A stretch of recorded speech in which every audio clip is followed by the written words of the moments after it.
بسم اللہ الرحمن الرحیم۔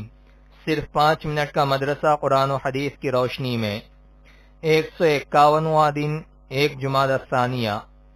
نمبر 1، اسلامی تاریخ۔ حضور صلی اللہ علیہ وسلم کا عمرے کے لیے جانا۔ رسول اللہ صلی اللہ علیہ وسلم نے ایک مرتبہ خواب دیکھا کہ مکہ میں داخل ہو کر بیت اللہ کا طواف کر رہے ہیں۔ یہ خواب سنتے ہی صحابہ کرام بیت اللہ کی زیارت اور عمرے کی ادائیگی کے شوق میں بے چین ہو گئے۔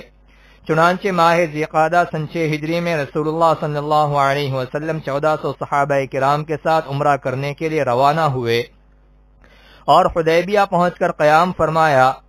خراش بن امیہ خزاعی کو قریش مکہ کے پاس بھیجا کہ ہم صرف بیت اللہ کی زیارت اور عمرہ کرنے آئے ہیں، ہمارا مقصد لڑنا نہیں ہے، مگر اہل مکہ نے بدسلوکی کرتے ہوئے ان کے اونٹ کو مار دیا اور وہ مشکل سے جان بچا کر واپس آئے۔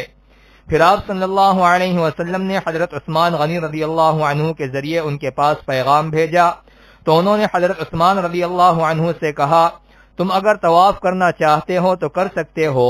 انہوں نے جواب دیا، میں رسول اللہ صلی اللہ علیہ وسلم سے پہلے ہرگز طواف نہیں کروں گا۔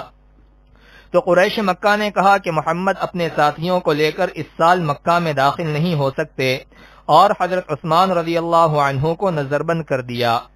ادھر مسلمانوں میں ان کے قتل کی خبر مشہور کر دی گئی تو حضرت عثمان رضی اللہ عنہ کی شہادت کا بدلہ لینے کے لیے آپ صلی اللہ علیہ وسلم نے ایک درخت کے نیچے صحابہ کرام سے بیعت لی۔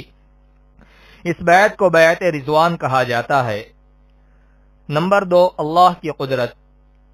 پلیٹیپس، یہ جانور بلی سے کچھ بڑا ہوتا ہے، پانی اور خشکی دونوں میں زندگی گزارتا ہے، منہ بطخ جیسا، دم اور پیر مگرمچھ کی طرح ہوتے ہیں، اس کے جسم پر قیمتی اون ہوتا ہے، اس کے پچھلے پیر میں زہر ہوتا ہے جس کے استعمال سے وہ شکار اور دیگر جانوروں سے اپنی حفاظت کرتا ہے۔ اللہ کی قدرت دیکھیے، یہ جانور انڈے دیتا ہے مگر بچے نکلنے پر ان کو دودھ پلاتا ہے، جبکہ انڈے دینے والا کوئی بھی پرندہ اپنے بچے کو دودھ نہیں پلاتا۔ غرض اس جانور میں پرندوں کی طرح انڈے دینے اور جانوروں کی طرح دودھ پلانے کی صلاحیت کو کس نے پیدا کیا ہے؟ یقیناً اللہ کی قدرت ہے۔ نمبر 3، ایک فرض کے بارے میں۔ اسلام کی بنیاد۔ رسول اللہ صلی اللہ علیہ وسلم نے فرمایا، اسلام کی بنیاد 5 چیزوں پر ہے۔ نمبر 1، اس بات کی گواہی دینا کہ اللہ کے علاوہ کوئی معبود نہیں اور محمد صلی اللہ علیہ وسلم اللہ کے رسول ہیں۔ نمبر 2، نماز ادا کرنا۔ نمبر 3، زکوٰۃ دینا۔ نمبر 4، حج کرنا۔ نمبر 5، رمضان کے روزے رکھنا۔ نمبر 4، ایک سنت کے بارے میں۔ جمعہ کے روز نماز فجر کی مسنون قرات۔ رسول اللہ صلی اللہ علیہ وسلم جمعہ کے دن فجر کی نماز میں سورہ سجدہ اور سورہ دہر پڑھا کرتے تھے۔ نمبر 5، ایک اہم عمل کی فضیلت۔ اچھی طرح وضو کرنا۔ رسول اللہ صلی اللہ علیہ وسلم نے فرمایا، جو بھی مسلمان اچھی طرح مکمل وضو کرتا ہے پھر وہ کھڑے ہو کر دھیان سے نماز پڑھتا ہے تو وہ گناہوں سے اس طرح پاک ہو کر لوٹتا ہے جیسا کہ آج ہی اس کی ماں نے اس کو جنم دیا ہو۔ نمبر 6، ایک گناہ کے بارے میں۔ لوگوں سے تعریف کرانا۔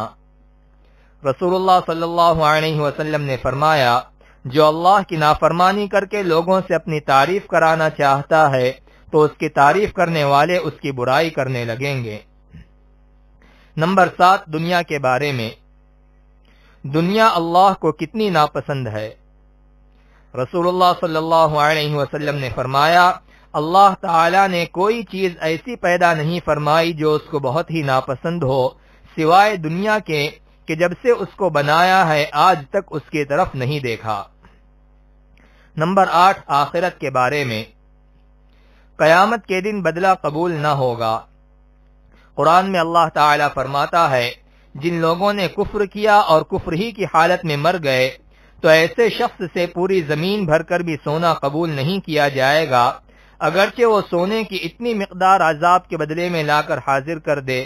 ایسے لوگوں کے لیے دردناک عذاب ہوگا اور ان کا کوئی مدد کرنے والا نہ ہوگا۔ نمبر 9، طب نبوی سے علاج۔ زمزم میں شفا ہے۔ حضرت ابن عباس رضی اللہ عنہما نے زمزم کے بارے میں فرمایا، یہ ایک مکمل خوراک بھی ہے اور بیماریوں کے لیے شفا بخش بھی ہے۔ نمبر 10، قرآن کی نصیحت۔ قرآن میں اللہ تعالی فرماتا ہے، اے ایمان والو، جب جمعہ کے دن نماز کے لیے اذان کہی جائے تو تم اللہ تعالی کی یاد یعنی خطبہ سننے اور نماز پڑھنے کے لیے چل پڑو، اور خرید و فروخت اور دوسرے کام دھندے چھوڑ دیا کرو، یہ تمہارے لیے زیادہ بہتر ہے۔